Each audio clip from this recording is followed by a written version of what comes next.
Hi guys, welcome to big topic. Karur சம்பவத்தில் உண்மை கண்டறியும் குழு அப்படின்னு ஒன்று நியமிச்சிருந்தாங்கல்ல, அந்த ஸ்பாட்டுக்கு போய் என்னெல்லாம் நடந்துச்சு அப்படிங்கிறது அங்கே சுற்றி இருக்கிற மக்கள்கிட்ட, பாதிக்கப்பட்ட மக்கள்கிட்ட, அங்கே தெரிஞ்ச நபர்கள்ட்ட எல்லாம் பார்த்தோன்னா விசாரிச்சுட்டு வர சொல்லி ஒரு உண்மை கண்டறியும் குழுவை பார்த்தோன்னா நியமிச்சிருந்தாங்க. அந்த உண்மை கண்டறியும் குழு சில விஷயங்களை கேதர் பண்ணிட்டு வந்து ப்ரெஸ் மீட்டில் முன் வச்சுருக்காங்க. அதுக்கு சில விமர்சனங்கள், சில ஆதரவுகள், சில கேள்விகள் அப்படின்னு நம்மளுக்கு நிறைய வந்துட்டு தான் இருக்குது. அதில் பார்த்தோன்னா அது எல்லாருமே முழுக்க பெண்களால் ஆன ஒரு குழு. அவங்க அந்த ப்ரெஸ் மீட்டில் லாஸ்ட்டில் சொன்ன ஒரு விஷயம் என்ன அப்படின்னா, இது முழுக்க ஒரு பெண்கள் சம்மந்தப்பட்ட ஒரு குழு. நாங்கள் வந்து நிறைய விஷயங்களை கேதர் பண்ணியிருக்கோம். இதை வந்து தயவு செஞ்சு சோஷியல் மீடியாஸில் போஸ்ட் பண்ணுங்கள் அப்படின்ற அளவில் கேட்டுக்கிறாங்க. அந்த லெவலில் பார்த்தோன்னா அவங்களை இது வரைக்கும் யாரும் பார்த்தோன்னா பெரிய அளவில் மதிக்காத மாதிரியோ கண்டுக்காத மாதிரியோ பார்த்தோன்னா சில விஷயங்கள் அவங்கள பேசும்போது நம்மளுக்கு தெரிஞ்சுது. இந்த விஷயத்திலாவது போடுங்க அப்படின்ற மாதிரி அவங்க கேட்டுக்கிட்டாங்க. சரி, ஓகே, அவங்க அப்படி என்னத்தை தான் கண்டுபிடிச்சிருக்காங்க, என்னத்தை தான் பேசியிருக்காங்க அப்படின்னா, புதுசாக 1-2 இருக்கே தவிர மற்றபடி எல்லாருமே சோஷியல் மீடியாஸில் பேசுனது பார்த்தது தான், வேறு ஒன்றும் கிடையாது. சரி, அவங்க பார்த்தோன்னா பேசின சில பாயிண்ட்ஸ் நான் எடுத்து வச்சுருக்கேன். அதில் முதல் பாயிண்ட்டாக பார்த்தோன்னா நான் பேச விரும்புகிறது என்ன அப்படின்னா, தளபதி விஜய் அவர்கள் அந்த கேரவனில் வரும்போதே ரொம்பவுமே மெதுவாக வந்தார். கூட்டத்தை கூட்டுறதுக்காகவே மெதுவாக வந்திருக்காரு. அவர் நினச்சிருந்தா வேகமாக வந்திருக்கலாம். அவர் கூட்டத்தை காட்டணும் அப்படின்றக்காகவே மெதுவாக வந்திருக்காரு. இதுதான் வந்து பெரும்பாலான மக்கள் சொன்னது அப்படின்ற மாதிரி ஒரு குற்றச்சாட்டை வைக்கிறாங்க. கேரவன் வந்து ரொம்பவுமே மெதுவாக வந்துச்சு அப்படின்னு சொல்கிறாங்க. விஜய் அவர்கள் ஒரு வேளை வேன் மேலே ஏறி நின்னோ இல்லை வந்து ஒரு வார்த்தைகள் பேசிட்டு வந்திருந்தாலோ ஓகே விட்டுறலாம். ஆனால் அவர் எதுவுமே பண்ணல, அவர் உள்ளதான் உட்காந்துருந்தார். அப்புறம் எப்படி பார்த்தோன்னா அவர் வந்து ரொம்ப மெதுவாக வந்தார் அப்படின்ற ஒரு குற்றச்சாட்டை அவங்க வைக்கிறாங்க. அதுக்கு மேலே விஜய் வந்து கேரவன் மேலே ஏறி நின்று மக்களை பார்த்து கை காட்டுறது, பேசுறது அப்படின்னு பண்ணியிருந்தாங்க அப்படின்னா கிட்டத்தட்ட அந்த கூட்டத்தில் பாதி பேருக்கு வந்து கலைஞ்சு போயிருப்பாங்க. அதை ஏன் பண்ணல அப்படின்னு மாதிரி அவங்க கேட்குறாங்க. அதாவது இவங்களுக்கு ஒரு விஷயம் தெரியலன்னு நினைக்கிறேன். விஜய் அவர்கள் வேணும்னே கேரவனில் மெதுவாக வந்தார் அப்படின்றதெல்லாம் பொய். ஏன்னா கரூர் காவலர்களே வந்து விஜய் அவர்களை வாண்டடாக அங்கேருந்து கூட்டிகிட்டு வந்தாங்க அப்படின்றது நம்ம பார்த்துருந்தோம். அதை வந்து தளபதியே நன்றி தெரிவிச்சிருந்தார். நான் இவ்வளோ சீக்கிரமாக இவ்வளோ சேஃப்டி அங்கே வந்து சேர்ந்ததுக்கே கரூர் காவல்துறை தான் அப்படின்னு நன்றி தெரிவிச்சிருந்தார். அவங்களும் பார்த்தோன்னா முடிஞ்ச அளவுக்கு வேகமாக தான் வந்தாங்க. இன்னொன்று என்ன அப்படின்னா, வேகமாக வராதுக்கு காரணம் முன்னாடி தொண்டர்கள் வந்துகிட்டே இருக்காங்க. கேரவன் எப்படி அவங்க மேலே ஏறி வருமா என்ன? அவங்க கேரவனுக்கு முன்னாடி நடந்து போகிறாங்க, ஒரு சில பேர் வண்டியில் போகிறாங்க, இந்த மாதிரி பண்ணிகிட்டே இருக்காங்க. இல்லை அங்கங்கிருந்து மக்கள் கூட்டிகிட்டே இருக்காங்க. அப்படி இருக்கும்போது கேரவன் எப்படி வேகமாக போக முடியும்? அவங்க மேலே ஏற்றிட்டு தான் போக முடியும். அப்புறம் அவர் என்ன பண்ணுவார்? மெதுவாக தான் போவார். இது வந்து ஒரு டிராஃபிக்னு கூட நம்ம எடுத்துக்கலாம். தளபதி வர்ற வரையில் அவங்க பார்க்குறக்காக, வரவேற்கிறதுக்காக நிறைய மக்கள் கூடினாங்க. அது வந்து ஒரு டிராஃபிக். அதெல்லாம் கிளியர் பண்ணி தான் வரணும். சரி, அப்படியும் கூட வேகமாக வரணும் அப்படின்னா காவல்துறை தான் பார்த்தோன்னா கரூர்லேருந்து அந்த இடத்துக்கு வந்து தளபதி விஜய் அவர்களை சேஃப்டியாக கூட்டிகிட்டு வந்துச்சு அப்படின்னு அவரே சொன்னார். காவல்துறையும் சொல்லக்கூடிய ஒரு விஷயம். அந்த கூட்டத்தை, அந்த டிராஃபிக்கை கிளியர் பண்ணி சீக்கிரமாக கூட்டிகிட்டு வந்திருந்தாங்க அப்படின்னாலும் இந்த பிரச்சனை முடிஞ்சில்ல. அதை அவங்க பண்ணல அப்படின்னு கேட்டால் நம்ம எப்படி இருக்கும்? அப்படி கேட்க முடியாது. இவங்க கேட்குறது அந்த லெவலில் தான் இருக்குது. ஏன்னா வழிநடுக பார்த்தோன்னா தளபதி அவர்களை பார்க்குறக்காகவும் அவரை வந்து அதாவது எதிர்வத்திலையாவது பார்த்துட மாட்டோமா அப்படின்றக்காக வந்த கூட்டம் தான். அதை வந்து பார்த்தோன்னா உடனே வந்து அவாய்ட் பண்ணிட்டு இல்லை அவங்க மேலே வண்டி ஏற்றிட்டுலாம் வர முடியாது. அந்த கூட்டத்தை பார்த்துட்டு பார்த்தோன்னா கொஞ்சம் மெதுவாக தான் வர முடியும். இந்த ஒரு சின்ன விஷயம் இவங்களுக்கு ஏன் தெரியல அப்படிங்கிறது தெரியல. வேணும்னே கேரவனை விஜய் மெதுவாக விட்டு வந்தாராமா அப்படின்னு பார்த்தா நாமக்கல்லேருந்து தளபதி பார்த்தோன்னா வந்து ரொம்பவே மெதுவாகவே வந்துட்டு இருந்தார் அப்படின்ற மாதிரி குற்றச்சாட்டு வைக்கிறாங்க. அந்த கேரவனை பார்த்தாலே தெரிஞ்சது தளபதி தான் போகிறார் அப்படின்னு எல்லா பக்கமும் பார்த்தோன்னா தொண்டர்கள் வந்து வண்டி ரவுண்டு கட்டிடுறாங்க. அப்படி இருக்கும்போது அவங்க எப்படி பார்த்தோன்னா வேகமாக போக முடியும்? தளபதி சொன்னார், டிரைவரும் சொல்கிறாரு தள்ளி போங்க, கொஞ்சம் பின்னாடி வராதிங்க அப்படின்னு பல விஷயங்களும் சொல்கிறாங்க. அவங்க கேட்காம வந்துகிட்டே இருக்காங்க. அப்புறம் எப்படி பார்த்தோன்னா அவர் மெதுவாக வராமல் ரொம்பவே ஸ்பீடாக போக முடியும்? இதை பார்த்தோன்னா ஏன் அவங்களுக்கு தெரியலன்றது தெரியல. அதுவும் இல்லாமல் விஜய் அவர்கள் வந்து கேரவன் மேலே ஏறி நின்னோம் இல்லை வெளியே வந்தால் பார்த்தோன்னா கை காட்டிட்டு வந்திருந்தாங்க அப்படின்னா பாதி கூட்டம் கலைஞ்சு போயிருக்கு அப்படின்னு இவங்க சொல்கிறாங்க. அங்கே ஒரு பத்திரிகையாளரை கேட்டார். இது தெரிஞ்ச விஷயம் தான், நாடறிஞ்ச விஷயம். விஜய் அவர்கள் அந்த பரப்புரைக்கு போகும்போது அந்த கேரவனுக்குள்ளே ஏறினார் அப்படின்னா அந்த ஸ்பாட்டில் போய் தான் வெளியே வரணும். அது வரைக்கும் வெளியவே வரக்கூடாது அப்படின்றதா ரூல்.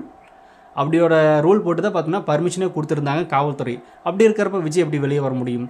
அது கூட நாமக்கல்லையே எங்கேயோ பேசியிருந்தார் தளபதி.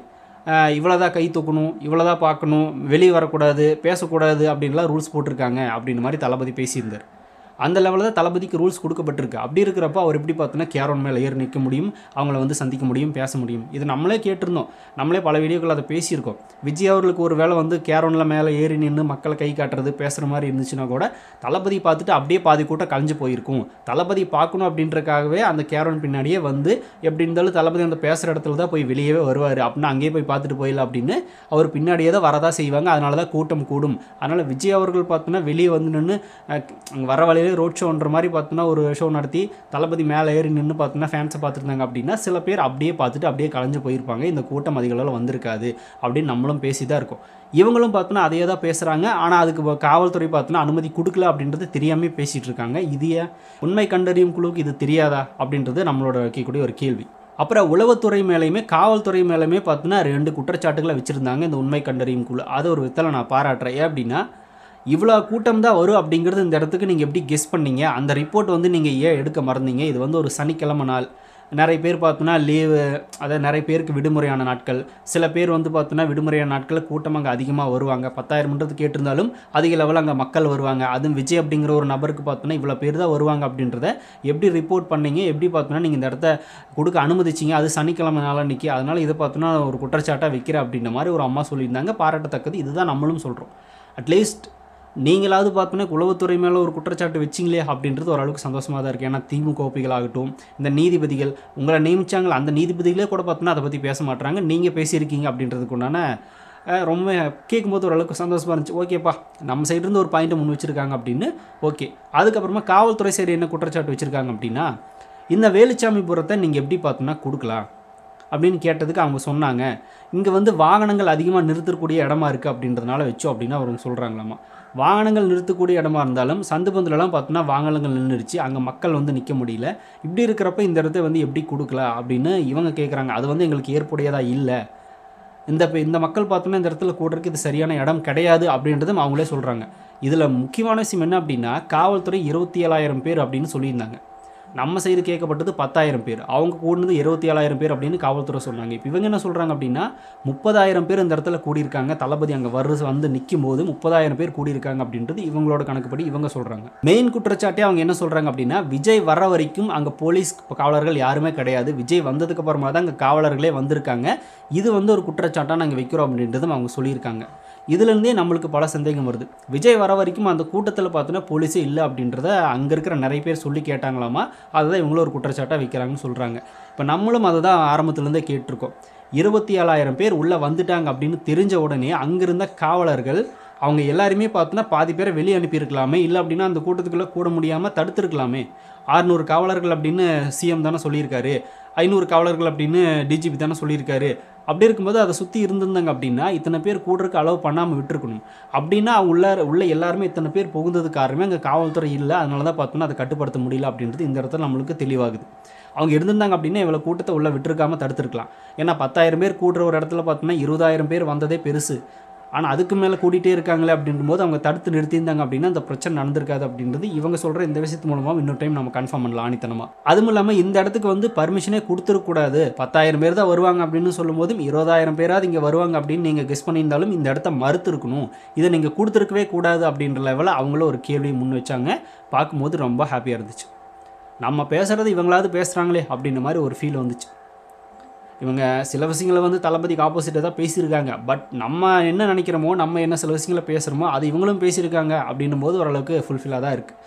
அதுக்கப்புறமா பார்த்தோன்னா இதுக்கு வந்து முதன்மை பண்பு வந்து விஜய் அவர்கள் தான் ஏற்றுக்கணும் அப்படின்னு சொல்கிறாங்க. முதல் விஷயம் விஜய் அவர்கள் தான் ஏற்றுக்கணும் அப்படின்னு இவங்க சொல்கிறாங்க. மறுபடியும் பார்த்தோன்னா கொஞ்சம் நேரத்தில் அது எப்படி சொல்ல முடியும், அது இருக்காது, அது சொல்லக்கூடாது அப்படின்னு இவங்களே சொல்கிறாங்க. இவங்களுக்குள்ளே குழப்பங்கள் இருக்குது. நிறைய பேர் உட்காந்து பேசிகிட்டு இருக்காங்க, இவங்களே பார்த்தோன்னா அதை வந்து மறுத்து பேசிக்கிறாங்க. ஒருத்தர் ஆமான்றாங்க, ஒருத்தர் இல்லைன்றாங்க. இவங்களுக்கு அது என்னாச்சுன்றது தெரியல.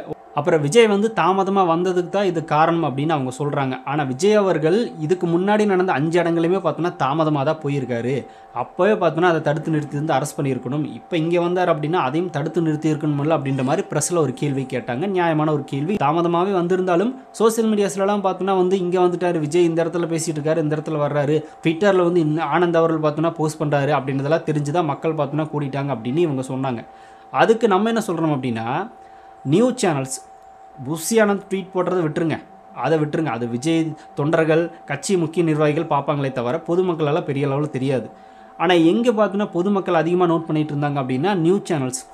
எல்லா நியூஸ் சேனல்ஸ்லுமே தளபதியோட லைவ் தான் ஓடிட்டுருக்கு. தளபதி அங்கேருந்து கிளம்புறாரு, இங்கே வர்றாரு, இந்த இடத்துல நிற்கிறாரு, இந்த இடத்துல வண்டி வந்துட்டுருக்கு, இன்னொரு 1/2 hour ஆகும், 1 hour ஆகும், 2 hours ஆகும். இங்கே வரக்கு பார்த்தோன்னா இப்படி வந்து அவர் பேச போகிற நேரத்தையே கடந்துருவார், அதிகமான நேரம் தான் எடுக்க போகுது அப்படின்னு லைவில் சோசியல் மீடியாஸில் நியூஸ் சேனல்ஸ் பார்த்தோன்னா நியூஸ் ஷேர் பண்ணிகிட்டே இருக்காங்க. அங்கே இருக்கிற கூட்டத்தில் இருக்கிற மக்களும் செய்தியை பார்த்துட்டு தான் இருப்பாங்க. விஜய் இங்கே வர்றாரு, இந்த இடத்துல வந்துட்டு இருக்காரு அப்படிங்கிறது அவங்க எல்லாருக்குமே தெரியும். புஷி ஆனந்தா ட்வீட் போட்டதுனால தான் இங்கே வந்து உட்காந்துருக்காங்கன்றதெல்லாம் கிடையாது. விஜய் அவர்கள் எங்கேருந்து எந்த டைமுக்கு கிளம்புனாரு, இப்போ எங்கே இருக்கார் அப்படின்னு முதற்கொண்டு நியூஸ் சேனல்ஸ் லைவாக காட்டிகிட்டே இருக்காங்க. அப்படி இருக்கிறப்போ புஷி ஆனந்த் போட்டதுக்காக மட்டும்தான் வந்து கூட்டம் கூட்டிட்டாங்க அப்படின்னு சொல்லதை ஏற்றுக்கவே முடியாது. இதை நம்ம முதலே சொல்லியிருப்போம். நியூஸ் சேனல்ஸ் லைவாக பார்த்தோன்னா போட்டே இருக்காங்க. அவங்களுக்கு தெரியும்ல, அதெல்லாம் பார்க்குறாங்களா சோசியல் மீடியா செல்லில் கைதானே இருக்குது, எல்லோரும் கையில் தான் வச்சுருப்பாங்க. விஜய் அது அங்கே கூடி இருக்கிற கூட்டம் விஜய் எப்போ வருவார் அப்படின்றது நியூஸ் சேனல்ஸோடு பார்க்காமே இருப்பாங்க. அடிச்சா விஜய் இப்போ தான் பார்த்தோன்னா அங்கே நாமக்கல்லே வந்திருக்காரு போல், நம்ம தான் இங்கேயே வந்துட்டோம் அப்படின்னு அவங்க அப்போவே முடிவு பண்ணிருப்பாங்க. அதனால் புஷி ஆனந்த் போட்ட ட்வீட்டை பார்த்துட்டு தான் இங்கே வந்து நின்னாங்க அப்படின்றதே பார்த்தோன்னா ஒரு முட்டாள்தனமான கருத்து. அதை வரவேற்கவே முடியாது. நியூஸ் சேனல்ஸ் என்னென்ன சொல்லுது அப்படின்றத அங்கே இருக்கிற எல்லாருமே பார்த்துட்டு இருந்திருப்பாங்க. தமிழ்நாட்டில் இருக்கிற எல்லாருமே பார்த்துட்டு இருந்தது நியூஸ் சேனல்ஸ் தான். புஷி ஆனந்தோட ட்வீட்லாம் கிடையாது. அவரை போஸ்ட்மார்ட்டம் ரிப்போர்ட் அதை பற்றி கேட்டிங்களான்னு கேட்டதுக்கு நாங்கள் முழுசாக பார்க்கல, ஒரு 7 பேர் தான் பார்த்தோம் அப்படின்னு அவங்க சொல்லியிருக்காங்க. அதில் பார்த்தோன்னா மருத்துவர்கள் வெளியிலிருந்து கொண்டு வரப்பட்டு அதுக்குண்டான ப்ராசஸ் எல்லாம் பண்ணியிருக்காங்க அப்படின்றது இவங்களை ஒரு குற்றச்சாட்டாக வச்சுருக்காங்க. இதுக்கு மேலே இவங்களுக்கு இன்னும் சரியாக தெரியல. போதிய விசாரணை சிபிஐ வந்ததுக்கப்புறமா தெரிய வரும்னு நினைக்கிறேன். அது வரைக்கும் பொறுத்திருந்து பார்ப்போம். அப்புறம் எத்தனை போலீஸ், சிஎம் வந்து 600 போலீஸ்ன்றாங்க, காவல்துறை வந்து 500 போலீஸ்ன்றாங்க. நீங்கள் விசாரித்த வரைக்கும் எத்தனை காவல்துறை அப்படின்னு கேட்டதுக்கு அவங்க உடனே மழுப்புறாங்க. நல்லாவே தெரியுது. அதாவது 500 காவலர்கள் அப்படின்னு போலீஸ் தரப்பில் சொன்னாரும், எக்ஸ்ட்ரா பார்த்தோன்னா கூடுதல் போலீஸ் வந்து நாங்கள் கொண்டு வந்தோம் அப்படின்னு அவங்க தரப்பில் சொல்கிறாங்க அப்படின்னு மாதிரி ஒரு மழுப்பலான காரணம் தான் சொன்னாங்க. அது ஏற்புடையது அல்ல. ஏன்னா அது அப்போயே அவங்க முதலே சொல்லியிருக்கலாம். அதனால் இதிலே கன்ஃபியூஷன் நிறைய பேருக்கு இருக்குது. 600 500 இல்லை 350 பேர் தான் இருந்தாங்க அப்படின்னு ஒரு ரிசல்ட் இருக்குது. இந்த மாதிரி பல கன்ஃபியூஷன்ஸ் இருக்குது. காவல்துறை அங்கே இருந்தாங்களா இல்லையான்றது. ஆனால் அங்கே இருக்கிற பொதுமக்களும் சரி, இவங்க ரிப்போர்ட் கேதர் பண்ணுற வரைக்கும் சரி என்ன சொல்லியிருக்காங்க அப்படின்றது இவங்களே சொல்லியிருக்காங்க. விஜய் வர வரைக்கும் அங்கே காவலர்களே கிடையாது, அவர் வந்ததுக்கப்புறமா தான் காவலர்கள் வந்தாங்க அப்படின்னு. அவங்க வர்றதுக்கு முன்னாடியே காவலர்கள் இருந்து இந்த கூட்டத்தை கட்டுப்படுத்தியிருந்தாங்க அப்படின்னா பிரச்சனை இருந்திருக்காது. அவர் வந்ததுக்கப்புறமா காவலர்களும் உள்ளே வந்துட்டாங்க, விஜயும் உள்ளே வந்துட்டார், கூட்ட நெரிசலும் ஆயிடுச்சு. இந்த மாதிரி அசம்பாவிதங்கள் நடக்கும்போது இதுக்கு அரசும் பொறுப்பேற்றுக்க தான் வேணும் அப்படின்றத நம்ம சொல்லிகிட்டே இருக்கிறது. ஆனால் அதை ஒத்துக்க மாட்டாங்க இந்த திமுக ஓபிகள். ஆனால் அட்லீஸ்ட் உண்மை கொண்டறியும் குழுவாவது பார்த்தோன்னா ஒரு சில விஷயங்களை ஒத்துக்கிட்டாங்களே. அப்புறம் ஃபைனலி செந்தில் பாலாஜி சொன்ன ஒரு விஷயத்தை பார்த்தோன்னா அப்படியே பேசியிருந்தாங்க. இதுதான் பார்த்தோன்னா எனக்கு ஏற்றுக்க முடியாத ஒன்று. செருப்பை வீசினது வந்து விஜய் மேலே கவனத்தை இருக்குதா அப்படின்றத அதில் இருக்கிற ஒரு அம்மா சொல்கிறாங்க. செந்தில் பாலாஜி என்ன சொன்னாரோ அதையே தான் இவங்களும் சொல்கிறாங்க.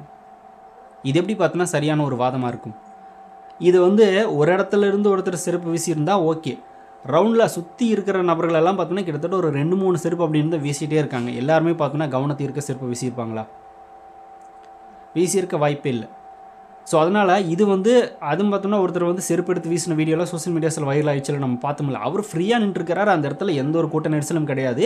அவர் செருப்பாக எடுத்து பார்த்தோன்னா அப்படியே இப்படி கையை பின்னாடி கொண்டு போய் வீசுகிற அளவுக்கு பார்த்தோன்னா அந்தளவுக்கு இடம் இருக்குது, அந்தளவுக்கு நெரிசலாக அங்கே கிடையாது.